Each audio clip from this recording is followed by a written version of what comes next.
2 jours placés sous le signe de l'Aviron. La société nautique organisait ce week-end le 10e Challenge Prince Albert II d'Aviron en mer, la seule compétition de ce type organisée l'hiver.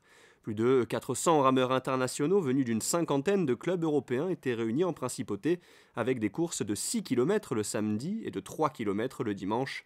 Le premier jour était dédié aux jeunes, avec les courses cadets et juniors à 4 pour les filles et les garçons. Dimanche, place à la course senior homme avec la victoire de l'université de Lyon devant les Ukrainiens de Kiev et les Italiens d'Amalfi.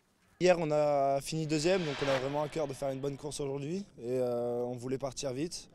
On a pas mal bataillé sur le premier kilomètre avec les Ukrainiens, mais après on s'est détaché au fur et à mesure et ça a été une belle course, on s'est bien amusé. Là c'est notre deuxième compétition qu'on fait ensemble, mais en mer c'est la première. En gros c'est la première fois que je rame en mer avec mon coéquipier.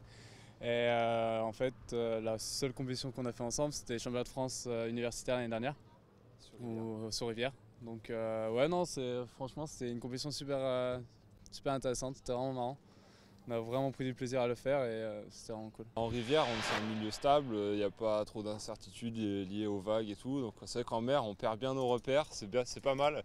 Nous, c'était notre première expérience et là d'arriver sur l'eau, en plus hier ça bougeait pas mal. Donc du coup on était bien déboussolés et ça fait naître de nouvelles sensations. On peut surfer un peu quand il y a de la vague, c'est sympa. Le 4e membre du bateau lyonnais est le monégasque Quentin Antonielli, champion de France junior.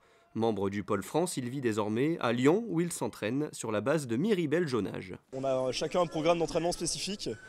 Le mien, je m'entraîne 8 fois par semaine, donc une fois par jour et 2 fois le samedi. Et donc on cale des musculations en salle et des entraînements sur l'eau en bateau.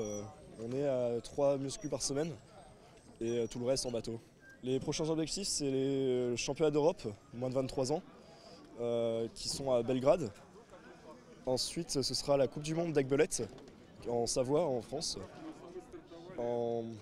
C'est le 16 juin. Et ensuite, les championnats du monde moins de 23 ans à Varese, en Italie.